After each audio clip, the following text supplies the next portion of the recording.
Simulan na agad natin ang balitaan. Narito po ang malalaki at makabuluhang balita ngayong araw. Hataw Balita ngayon. Hindi pa man nakababangon sa epekto ng bagyong Marcy. Binayo na naman ng bagyong Ophel ang ilang lugar sa lalawigan ng Cagayan. Libo-libo residente ang muling lumikas sa takot na masirang muli ang kanilang bahay bunsod ng bagyo.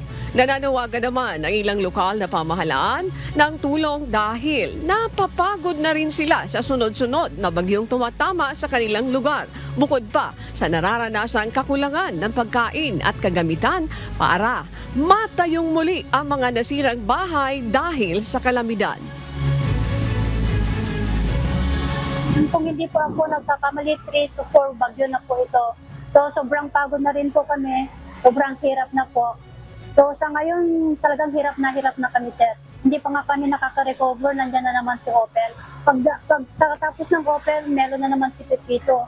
Parang hirap bumangon, sir.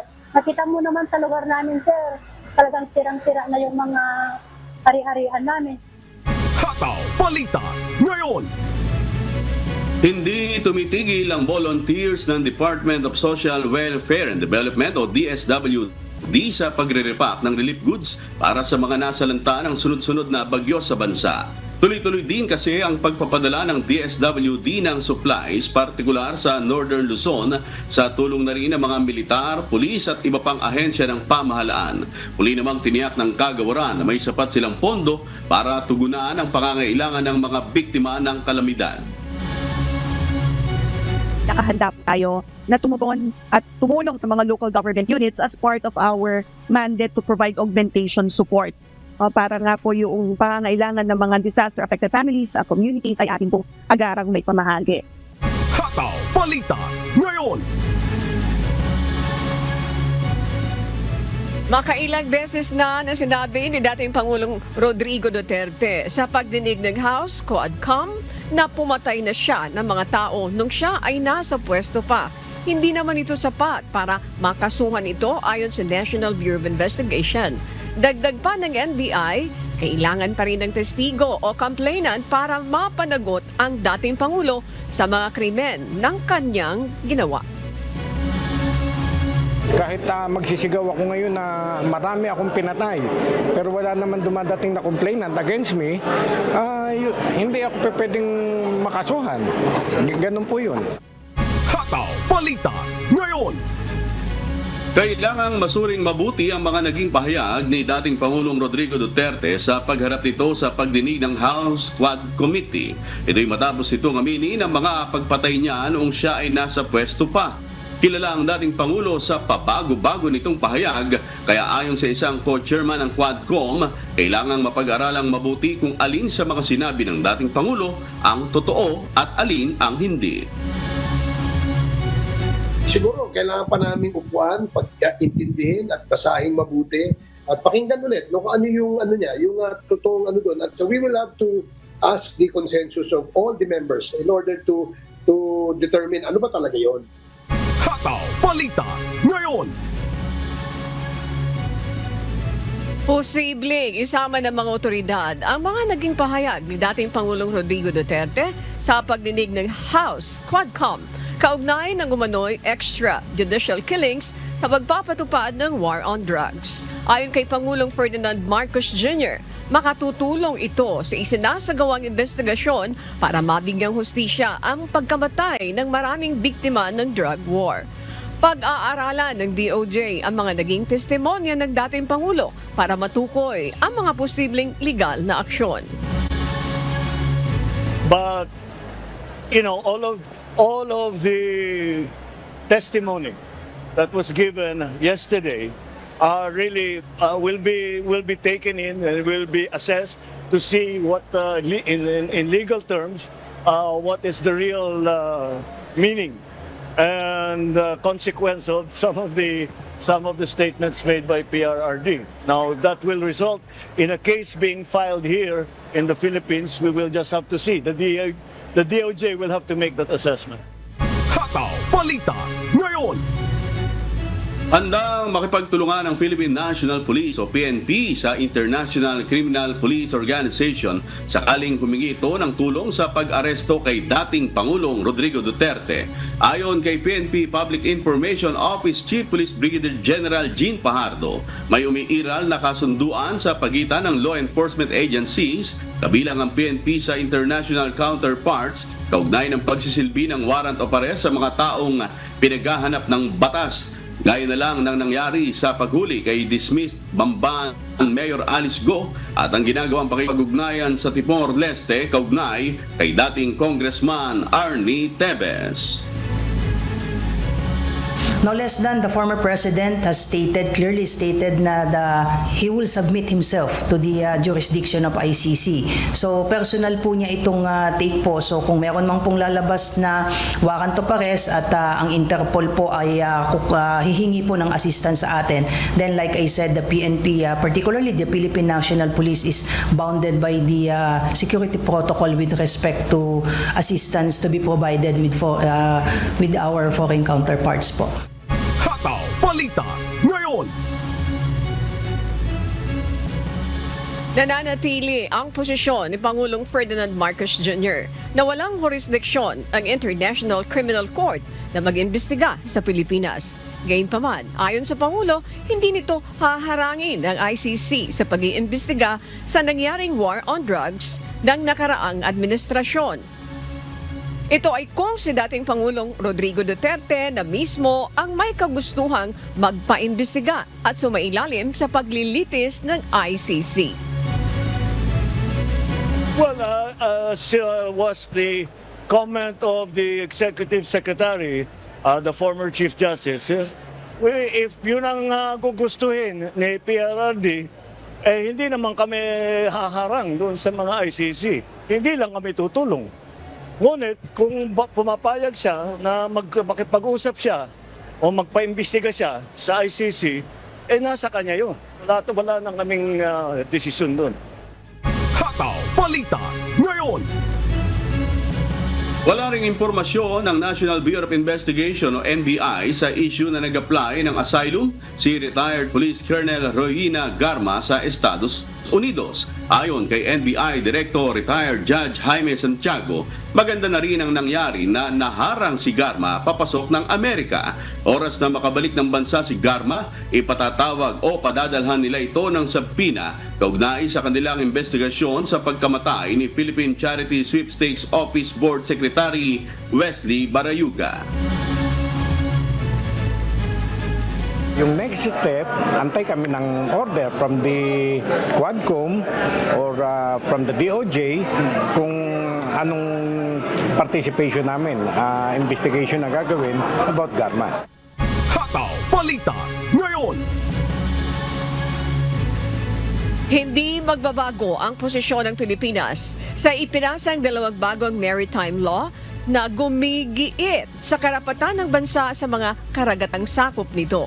Ito ang binigyan diin ni Pangulong Ferdinand Marcos Jr. matapos ipatawag ng Chinese government ang ambassador ng Pilipinas dahil sa pagtutol sa Maritime Zones Act at Archipelagic Sea Lanes Act. Ayon kay PBBM, patuloy na tinututulan ng pamahalaan ang posisyon ng Beijing na pag-aangkin sa halos kabuuan ng South China Sea. Ay sinasabi na ino-objectan nila, sinasabi nila that we do not agree and they will continue to protect what they define as their sovereign territory. Of course, we do not agree with their definition of sovereign territory. So wala naman na pinagbago dahil ganun pa rin ang sitwasyon natin, ganun pa rin ang posisyon natin. Hataw Balita ngayon. Nakarating na sa MMDA ang mga reklamo kaugnay ng mga insidente ng pagre-reserve ng parking spaces sa pamamagitan ng pagtayo sa mga ito. Ayon kay MMDA Chairman Romando Artes, pinag-aaralan na ng Metro Manila Council ang pagpasa ng ordinansa na magbabawal sa ganitong gawain. Nakadepende naman sa mga syudad sa Metro Manila kung ipatutupad din nila ang ordinansa sa kani-kanilang lungsod. papasa po ng resolution ng Metro Manila Council. Although, dinifer po yung pagpasa dahil meron na po palang ordinansa ang Quezon City, although sa parking lang yung pagre-reserve, pero hindi ng tao. So, pag-aaralan po natin yan at i-expand sa pagbabawal ng pagtayo ng tao para i-reserve yung parking spaces. Hataw Balita ngayon. Nananawagan si Pangulong Ferdinand Marcos Jr. sa mga miyembro ng media na tumulong na matiyak na malinis, tapat at transparent ang isasagawang midterm elections. Ito ang naging panawagan ng Pangulo sa kanyang talumpati sa 50th Top-Level Management Conference na inorganisa ng kapisanan ng mga broadcaster ng Pilipinas o KBP. Ayon sa Pangulo, dahil sa pag-usbong ng mga makabagong teknolohiya, naglipanan na rin ang misinformation at disinformation. With technological advancements and the popularity of social media, we have seen a rise in disinformation and misinformation campaigns that could undermine public trust in the entire democratic process, including elections.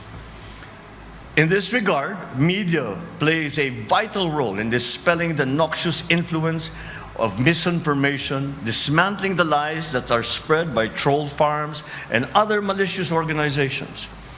Hataw Balita ngayon. Pinaiimbestigahan ni Senator Risa Ontiveros ang mga scam at hacking sa digital wallets gaya ng GCash at PayMaya. Sa kanyang panukalang Senate Resolution Number 1234, iginit ng mambabatas na dapat suriin ng Senado ang mga kasalukuyang patakaran sa financial technology o fintech. Bahagi na niya ng pang-araw-araw na buhay ng milyong-milyong Pilipino ang mobile financial services na mahalagang kontribusyon sa paglaki ng ekonomiya ng bansa. Para sa GCash, lamang umabot na nila ng 6 na trilyong pisong halaga ng transaksyon sa loob ng taong 2022 na halos kasing laki na ng panukalang 2025 national budget. Dagdag pa ng mambabatas, kailangan ng batas na poprotekta sa kapakanan ng bawat Pilipino na gumagamit ng digital wallets, lalo na kung may scam, hacking o ibang irregularidad. Hataw Balita.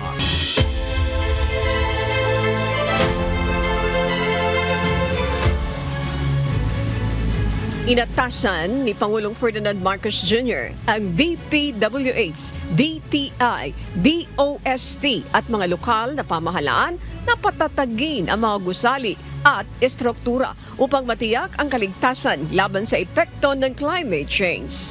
Kasunod ng serye ng malalakas na bagyo sa bansa, ipinag-utos din ng Pangulo na magsagawa ng mas mahigpit na paghahanda at pagpapalakas ng flood control measures. Gayun din, ipinasusuri nito sa DPWH at DENR ang flood control master plans upang mapaghandaan ang mga tumitinding ulan at pagbaha. Kaya inatasan ko ang DPWH, ang DTI, ang DOST, kasama ang mga lokal na pamahalaan upang tiyakin ang kaligtasan ng bawat gusali at istruktura. Tiyakin natin na ligtas at dekalidad ang mga pasilidad laban sa pagbabago-bago ng panahon. Hataw Balita ngayon. Muling nagpaalala ang Department of Social Welfare and Development o DSWD sa mga local government unit at mga politiko na huwag i-repack ang relief goods na galing sa ahensya at lalong huwag dikitan ng sticker at larawan ng sinumang kandidato. Ito'y upang maprotektahan ang mga programa ng ahensya mula sa politika at huwag itong magamit para makakuha ng boto, lalo na sa nalalapit na halalan. Umaasa ang ahensya na wag sanang samantalahin ng mga politiko para sa pangsariling interes ang tulong ng pamahalaan sa mga naapektuhan ng bagyo. There's a policy environment in place to insulate the programs and services of the department from any forms of political interferences, while we continue to foster and nurture our relationship and our partnership with our various partners. Hataw Balita ngayon.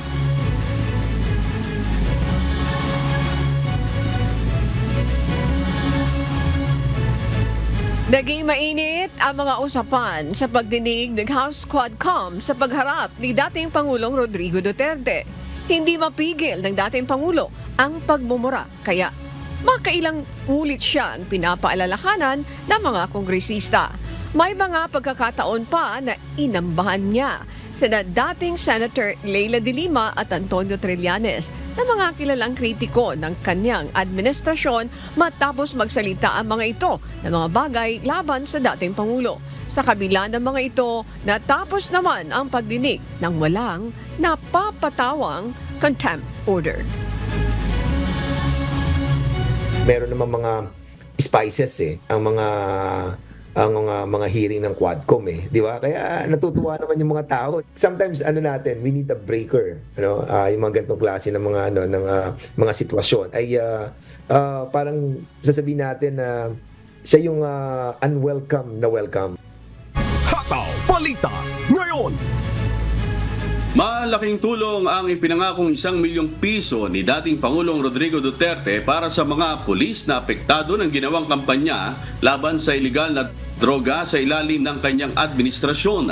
Sa datos ng PNP, umabot sa 1,214 na pulis ang naapektuhan ng war on drugs mula July 2016 hanggang June 2022. 312 dito ang nasawi, 974 naman ang nasaktan habang gumaganap ng kanilang trabaho at 195 ang natanggal sa serbisyo. We would like to extend our appreciation to the former president for initiating yung pagbibigay niya. Sinabi niya na 1 million. This is a welcome development dahil kung matatandaan niyo po, nagbigay po ng kanyang pahayag ang ating Chief PNP na nung nakakaang administrasyon, particularly from 2016 to 2022, ay marami po tayong pulis na talagang humakap sa mga legal challenges. Hataw Balita ngayon.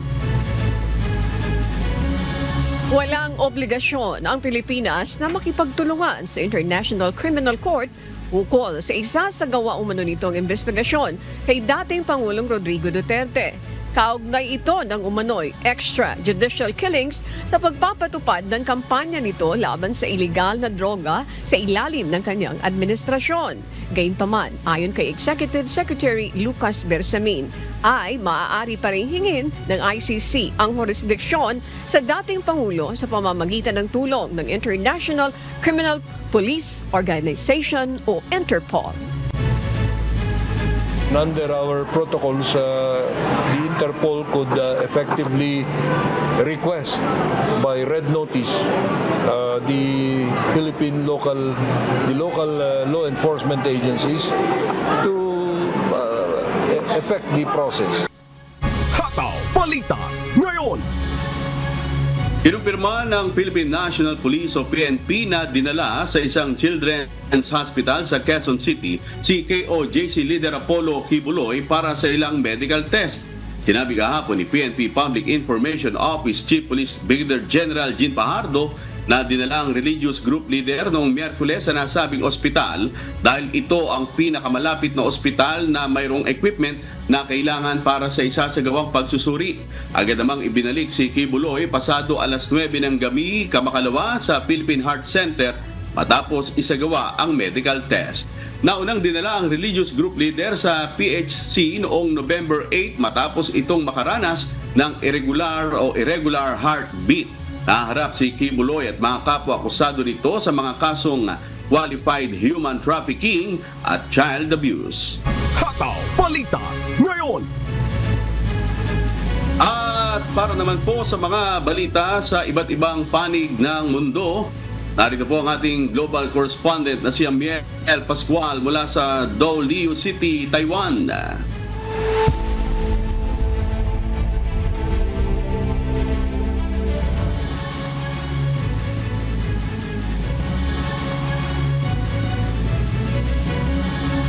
Ni Hao Sherwin at Ani at ganun sa ating mga kasambahay.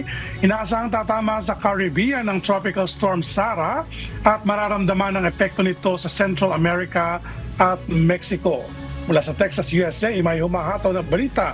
Si Abby Valdez, live! Hataw Balita ngayon. Hello, Sir John Abby, ano ba ang inaasahan dito sa paparating na bagyo? Hello din sa iyo, Amiel. Paparating ang isang bagong tropical system na nasa kalaunan ay lalakas bilang Tropical Storm Sara sa Central America ngayong linggo. Ayon sa National Hurricane Center o NHC, ang Tropical Storm Sara na sa ngayon ay Tropical Depression 19 na may lakas ng hangin na 35 miles per hour at nasa 70 milya sa silangan ng hangganan ng Honduras at Nicaragua ay inaasahang lalakas habang nasa mainit na tubig ng kanlurang Caribbean Sea. Maghahatid ang bagyong ito ng halos 30 pulgadang ulan sa Honduras at double-digit na ulan sa iba pang bahagi ng Central America na nagbabadya na mapanganib at catastrophic na pagbaha at mudslide. Pinayuhan ng mga residente ng Eastern Gulf Coast, partikular sa Florida, na subaybayan ang galaw ng bagyo dahil may posibilidad itong makapasok sa Estados Unidos sa susunod na linggo. Kung hindi tuluyang tatama sa lupa sa Central America, posibleng lumakas pa ang bagyo sa Gulf of Mexico. Balik sa iyo, Amiel. Abi, nabanggit mo na mayroon palang chance na maka-apekto ito dyan sa Estados Unidos. Pero ano ba yung mga inaasahan pa dito sa paparating na bagyo? Amiel, ayon sa mga otoridad, tuson pa ngayon para masabi kung ito talaga ay tatama sa Estados Unidos. Kaya patuloy na minomonitor ang development nito at maging ang pag-warning ng mga otoridad sa low at high risk ng mga estado sa Estados Unidos. Amiel? Alright, mag-ingat kayo dyan. Abby Valdez, live mula sa Texas, USA. Hataw Balita ngayon. Nananatili sa 4.1% ang unemployment rate sa Australia sa 3 magkakasunod na buwan. Estado ng Victoria at Northern Territory nangunguna sa listahan ng may pinakamataas na unemployment rate. Ito ang humahataw na balita ni Early Briones. Hataw Balita ngayon. 7 buwan nang nangunguna sa may pinakamataas na unemployment rate ang estado ng Victoria sa Australia. Ang dahilan ay ang pagkakaroon nito ng malaking pagkakautang na tinatayang aabot sa 187.8 billion Australian dollars sa taong 2027 hanggang 2028. Sa kabila ng hindi paggalaw ng unemployment rate sa buong bansa sa loob ng 3 buwan, nakapagtala pa rin ang Australia ng halos 16,000 dagdag na trabaho nitong Oktubre. Ngunit ito ay mas mababa kaysa inaasahang 25,000 jobs. Inanunsyo ng Australian Labor Party kamakailan na nalampasan nila ang 1 milyong trabaho na nalikha mula nang sila ay pumasok sa gobyerno noong 2022.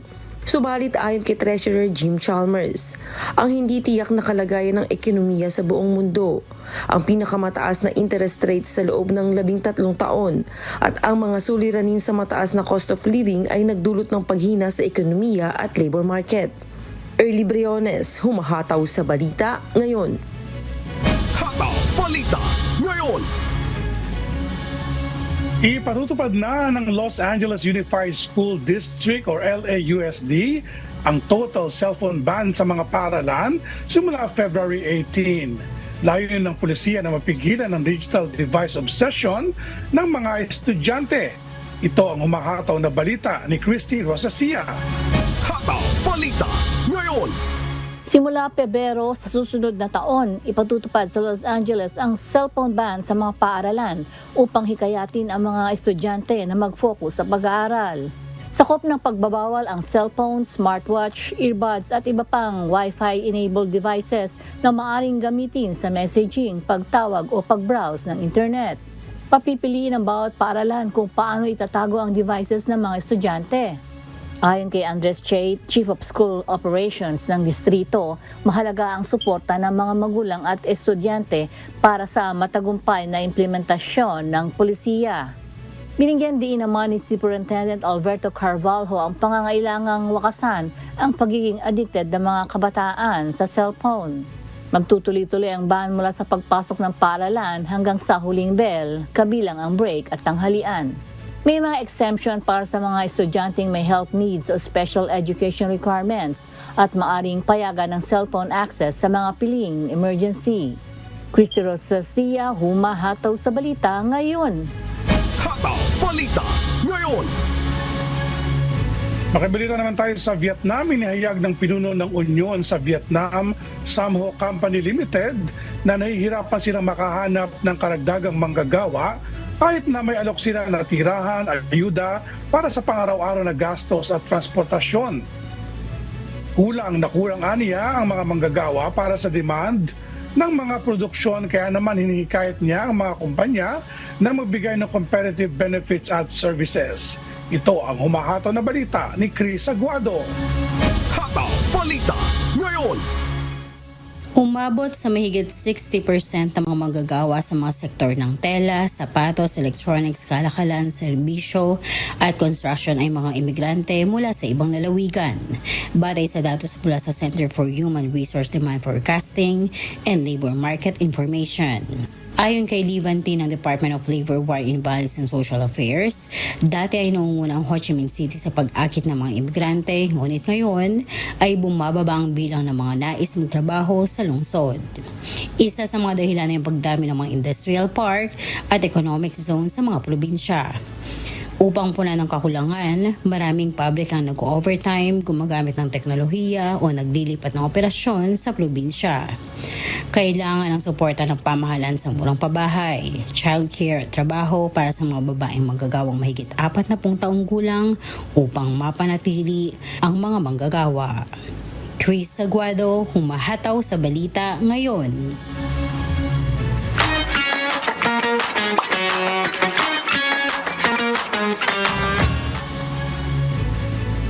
Isasagawa ang Legal Empowerment Day sa Barcelona, Spain sa November 16. Samantala, nagdaos naman ng forum sa Toronto hinggil sa success stories ng mga Pilipino sa Canada. Ito ang humahato na balita ni Lynn Perez. Hataw Balita ngayon. What's up, kabayan? Iniimbitahan ng ating mga kababayan sa Spain sa Legal Empowerment Day. Gaganapin ito sa November 16 alas 2 hanggang alas 4:30 ng hapon sa Philippine Consulate sa Barcelona. Maaring kumonsulta ng libre sa mga abogado hinggil sa family law, inheritance at iba pa. Pag-uusapan din ng mga karaniwang legal issues na kinakaharap ng mga Filipino sa Espanya. Sa mga interesadong dumalo, mag-register lamang sa link na matatagpuan sa official Facebook page ng Philippine Consulate sa Barcelona sa facebook.com/PH in Barcelona. Magkakaroon naman ng seminar workshop para sa OFW sa Spain na may temang Finding Balance, Nurturing Yourself for Others. Gaganapin ito sa November 17, alas 11 ng umaga hanggang alas 2 ng hapon, Madrid time. Sa mga interesadong dumalo, mag-register lamang sa link na matatagpuan sa official Facebook page ng Philippine Embassy sa Spain sa facebook.com/PH in Spain. Inaanyayahan naman ng mga kababayan natin sa Toronto, Canada sa isang International Forum on Migration Toronto. Isasagawa ito bilang pagdiriwang ng International Migration Day na gaganapin sa December 8, alas 8:30 ng umaga hanggang alas 4:30 ng hapon. Matututunan dito ang mga programa at serbisyo ng iba't ibang ahensya ng gobyerno gaya ng DFA, DTI, DOST, DOH at iba pa. Umantabay lamang sa venue at iba pang impormasyon sa pamamagitan ng pagbisita sa official Facebook page ng Philippine Consulate sa Toronto sa facebook.com/PH in Toronto. Samantala, nagdaos ng forum hinggil sa mga hamon at success stories ng mga Filipino sa Canada. Ginanap ito noong October 20 sa York University sa Toronto, Canada. Tinalakay dito kung paano maging matagumpay sa Canada.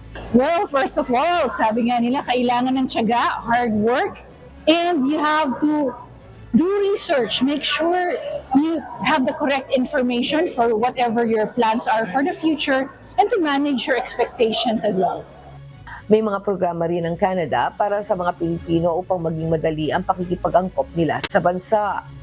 That's a lot of 75 years. I think only in the last few years, in the recent history, that there's more activities or engagement between different provinces and the federal government to support Filipinos in integration in Canada. So there are immigration pathways. There are some support in terms of trying to assess your educational qualifications, whereas before it didn't exist. So that's one of the more positive pathways or steps, as well as different MOUs that they have signed, as earlier shared by the ambassador, and those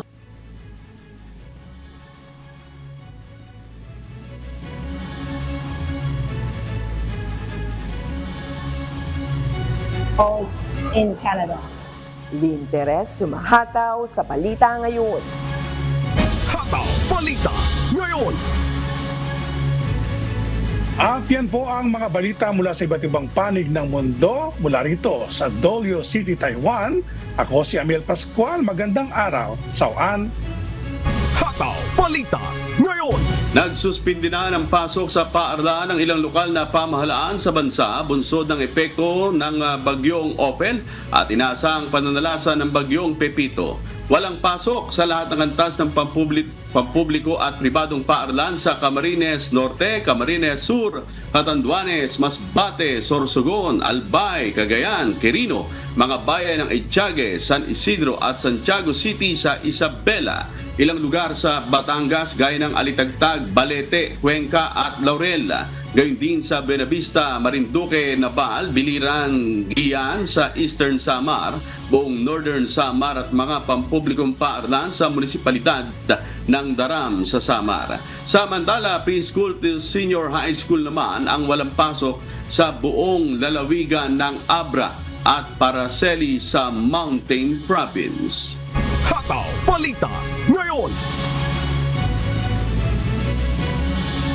Sa punto ito, makakasama naman natin dito sa UNTV Radio Mobile Booth ang Assistant Secretary ng Department of Social Welfare and Development o DSWD, Disaster Response Management Group at Office of the Secretary Concerns. Siya rin po ang nagsisilbing Data Protection Officer ng Kagawaran. Please welcome, mga kasambahay, ang Assistant Secretary ng Department of Social Welfare and Development, ASEC Irene Dumlao. Good morning po! Maraming salamat for joining us this morning. Napagising namin kayo ng napakaaga sa ngalan ni Kuya Daniel Rason. Magandang umaga, ASEC! Magandang umaga rin, Ma'am Annie. At magandang umaga din po sa lahat ng sumusubaybay ng inyong pong programa. Thank you very much for having us this morning. Maraming salamat. Mag-uumpisa na agad tayo. Ang tanong ko, do you still have funds? Pero bago mo sagutin yan, tatlo-tatlo mga bagyo ang sa loob ng isang buwan. May pondo pa ba kayo? Pero mamaya, eto yung una kong tanong. Matapos matanggap ng DSWD ang UNTV Public Service Award, ano ang future plans ng Kagawaran? ASEC? Well, bago ko sagutin yan, Annie, nais ko muling batiin ang UNTV ng happy 20th anniversary. At maraming salamat po sa iginawad po nyo na parangal sa Department of Social Welfare and Development. Sa ngalan po ng aming butihing Secretary, Rex Gatchalian, kami ay lubos na nagpapasalamat for the recognition that you accorded to us. Kagaya po ng UNTV, ang DSWD ay fully committed na tumulong po sa mga kababayan nating lubos na nangangailangan. Kung kaya nga po, matapos nyo nga po kaming bigyan ng recognition, ay sabi namin, kinakailangan mas strengthen pa natin. We need to really establish a robust collaboration with the UNTV so that the services of the government will be brought more closer to the public.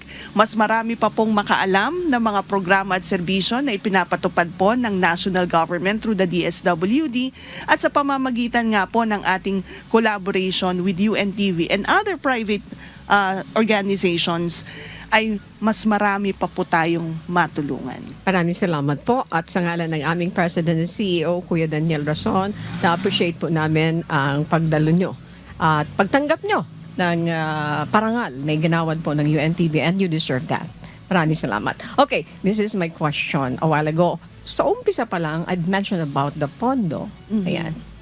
May pondo po ba talaga? O sige, kaugnay sa pondo, naibigay na ba o yung mga nai-release na pondo galing sa Department of Budget and Management, lalo na may paparating na naman na bagyo. Ibig sabihin, may bago ba na pondo na i-release ang Department of Budget and Management? Sige nga po, sagutin nyo yan dahil hindi biro. Malawak ang mga pinsala dulot ng pagbaha. Malawak at mga super typhoon ang dumarating sa ating bansa na tila hindi natin naranasan. Sinasabi nga, this is a product of climate change. Sige nga po, Asek?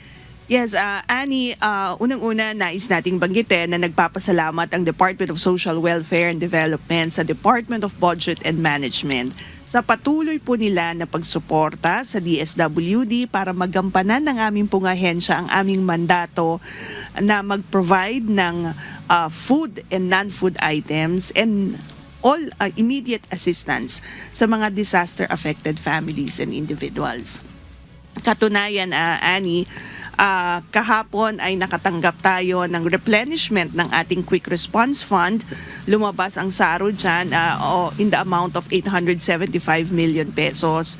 So ito po ay replenishment ng ating Quick Response Fund gaya ng nabanggit ko. At ito ay gagamitin ng DSWD para mag-procure ng karagdagang pong mga welfare goods. Gagamitin natin sa pag-produce ng ating mga family food packs. And at the same time, procure din ng mga karagdagang pang mga food items na gagamitin ng DSWD to preposition sa mga iba't ibang lugar na maaaring maapektuhan ng mga extreme weather events na would affect the country still. And gayon din po, bilang bahagi na rin ng ating disaster response efforts. Okay. Wala bang Asek, wala bang sa ibang bansa kasi, nababasa ko lang kasi hindi naman ako nakakarating pa sa Amerika. Sinasabi nila may separate funds for typhoons and then sa mga sunog, mga things like that. Dito pwede kaya yan? And of course, separate budget for climate change na to be administered by the DSWD. Walang ganon? Wala tayo naman sa Department of Social Welfare and Development. Meron din naman po tayong mga iba't ibang mga pondo para sa iba't ibang mga programa at serbisyo na ipinapatupad natin. Halimbawa, for disaster response, meron tayong allotted na budget for DRP. Meron din tayong standby funds, yung quick response fund din natin. And then meron din naman pong naka-allocate na ibang mga pondo para din naman sa halimbawa climate change adaptation and mitigation risk resiliency program. Okay? Meron po iyang ginagamit natin for the implementation of the local adaptation to water access and binhi project, yung breaking insufficiency through nutritious harvest for the impoverished. But we understand that some other government agencies have budget allocations also to address climate change. When I was in a conference a few weeks back, kasama ko rin ang Department of Environment and Natural Resources na sila rin po ang ahensyang nangunguna nga dyan sa climate change. Yan, and we understand na sila rin naman po ay may pondo. Other agencies like Climate Change Commission, they also have allocations, because they will also be formulating or they are also formulating policies to address nga po climate change. Okay.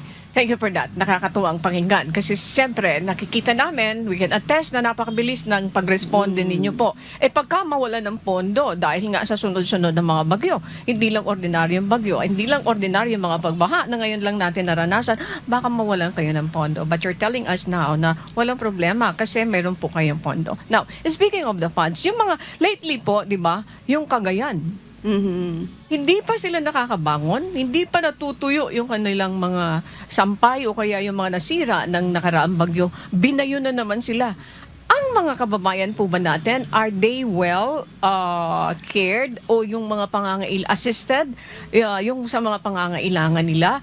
Pwede niyo po ba kaming bigyan ng update doon, Asik Irene? Yes, Annie, actually yung mga naapektuhan nga ng mga nagdaang bagyong Marce, Nika and Ophel, kasi itong mga bagyo na to dumaan ng Luzon, particularly Region 2, Region 3, Cordillera Administrative Region and Region 1. Nais nating banggitin, Ms. Annie, na mahigit 214,000 family food packs have already been released in those regions. as part of our augmentation support to local government units. Dahil kung matatandaan, Miss Annie, ang local government units ang frontline in service delivery. So sila po yung nangunguna na nagpapahatid ng tulong sa kanilang mga constituents, and then DSWD comes in to provide augmentation support. So mahigit 200,000 family food packs na po yung ating naipaabot. But as we speak, ongoing pa din yung pag-dispatch natin ng mga karagdagang food packs na nanggagaling dito sa National Resource Operations Center sa Pasay at sa Central Luzon Hub natin. So you see, tuloy-tuloy tayo na nagre-respond at nagpapahatid while we also continue to preposition goods. Sa katunayan, Miss Annie, nais nating bagitin, no? Na sa Batanes province lang, bago pa po tumama yung bagyo at bago pa dumating itong bagyong Pepito, meron tayong naipahatid dyan ng mga karagdagang food packs. The other day, 2,400 family food packs yung nakarating ng Batanes via C-130. Tatlong sorties po iyan ng Philippine Air Force nagtungo ng Batanes para madagdagan yung nakapreposition na po doon. Again, ginawa natin yan bilang paghahanda sa paparating na bagyong Pepito. But at the same time, nagpapahatid din tayo ng mga food packs dito sa Cagayan Province, sa Isabela, sa Quirino. In fact, kagabi, minomonitor natin ito, yung 25,000 family food packs na papunta ng Quirino Province. Tiniyak natin na makarating ngayong umaga doon sa Quirino. At gayon din po yung... Yeah, that's correct, no? 15,000 papunta naman ng Isabela. Okay. Maganda yung binabalita nyo sa amin kasi importante yung prepositioning ng mga pagkain at iba pang mga pangangailangan. Tuloy-tuloy na ginagawa nyo yan. Okay, ano daw yung mensahe nyo doon sa publiko, lalo na yung mga ngayong sunod-sunod na ang pagpasok po ng mga malalakas na bagyo sa ating bansa? Sige nga, Asek, para at least malaman nila kung ano yung mga dapat na ihanda. Alam natin na yung DSWD ay hands-on sa kapagtulong sa kanila. What do you want to tell them?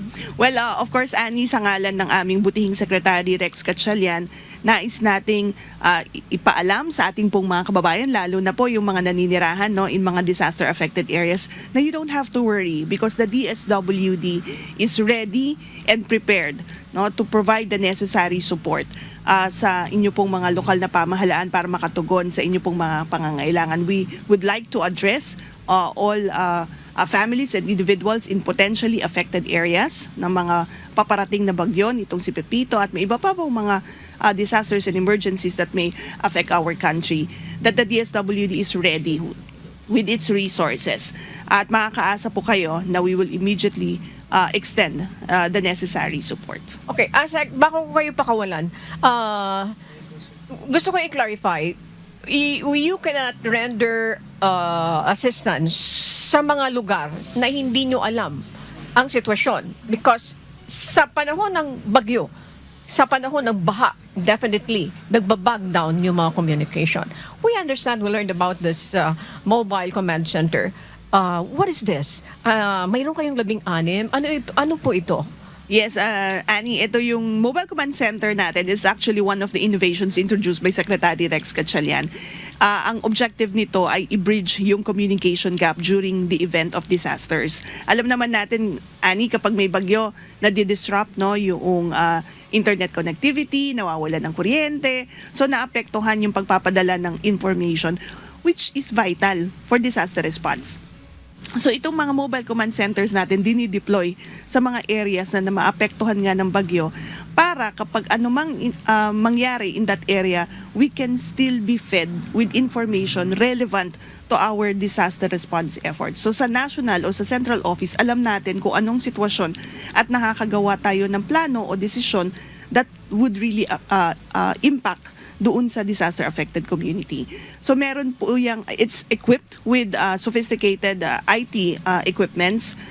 Meron po iyang Starlink, meron din po yung generator. So kahit wala pong kuryente sa lugar, may kuryente po yan. In fact, yung mga nasa evacuation centers, pwedeng mag-tap, maki-charge, makigamit ng Wi-Fi. So lahat po yan nakakatulong dahil alam nga natin, importante ang pagbato ng impormasyon. It guides and informs decision making. So it's really we're really grateful for the support of our legislators who provided support, who pushed for the funding nitong ating mobile command centers. Gayon din po, ito ay nakakatulong sa pag-monitor natin ng mga areas na apektado ng mga bagyo o ng mga iba pang disasters. At dahil nga po dyan, nakakapagpadala tayo ng timely response sa mga naapektuhan. Okay, one final question. Last na talaga ito. Okay. Okay. How does it feel being inside the radio mobile booth? One of the innovation of Kuya Daniel Rason.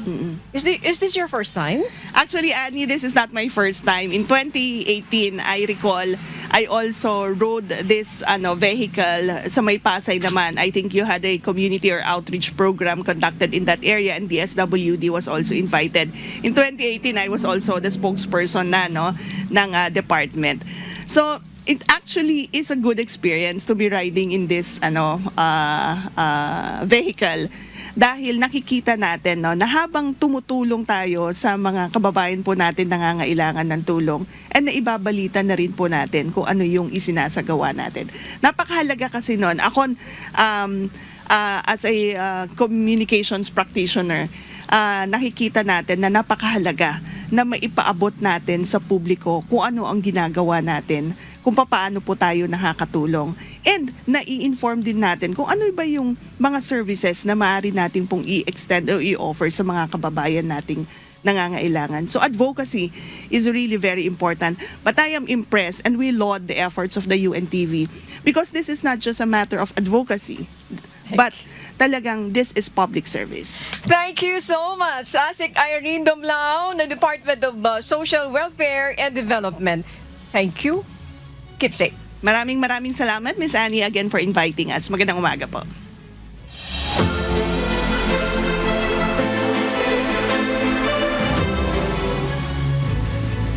Nakararanas ng matinding haze ang Cebu City simula pa nitong Martes, November 12. Ayon sa Environment Management Bureau Region 7, ang haze ay sanhi ng temperature inversion. Ibig sabihin ay hindi makalabas ang mainit na hangin dahil sa malamig na temperatura dulot ng mga bagyo. Gayunpaman, tiniyak ng ahensya na walang dapat ikabahala dahil nasa fair quality pa rin ang hangin sa lungsod. Gayunman, pinapayuhan ng mga residente lalo na ang mga maliliit na bata, senior citizen at may mga respiratory disease na magsuot pa rin ng mask dahil maaari pa rin silang magkasakit. Patuloy po namin kayong inaanyayahan sa isinasagawang mass indoctrination ng MCGI. Day number 14 na po tayo, mamayang alas 7 po ng gabi, Philippine Time, sa official MCGI social media accounts. Kabilang po ang MCGI channel, ang official YouTube channel ng Members Church of God International. Patuloy din po namin kayong inaanyayahan na makiisa sa Global Prayer for Humanity tuwing Lunes hanggang Biyernes, alas 9:30 ng gabi. Ito po ay nakastream ng live sa lahat ng MCGI social media accounts. Ang Global Prayer for Humanity ay bukas po sa lahat, anuman ang inyong relihiyon o lahi.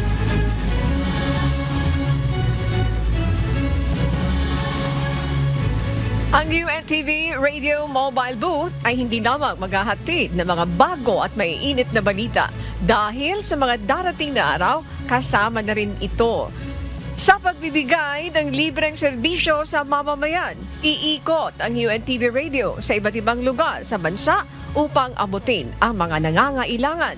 Kaya mga kasangbahay, abangan nyo ang pag-arangkada ng UNTV Radio Mobile Booth. Maghahatid hindi lamang ng mahalagang impormasyon, kundi sisikapin din na ang bawat suliranin ay mabibigang solusyon. At sa mga salita ng Diyos na ating sandigan, mula sa Kawikaan, Kapitulo 10, talatang 19.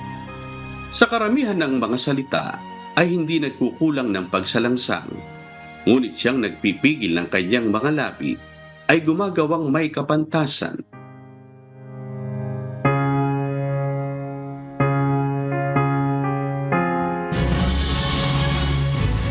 At po ang mga umahataw na balita umaga ng Biyernes, ika-15 sa buwan ng Nobyembre 2024.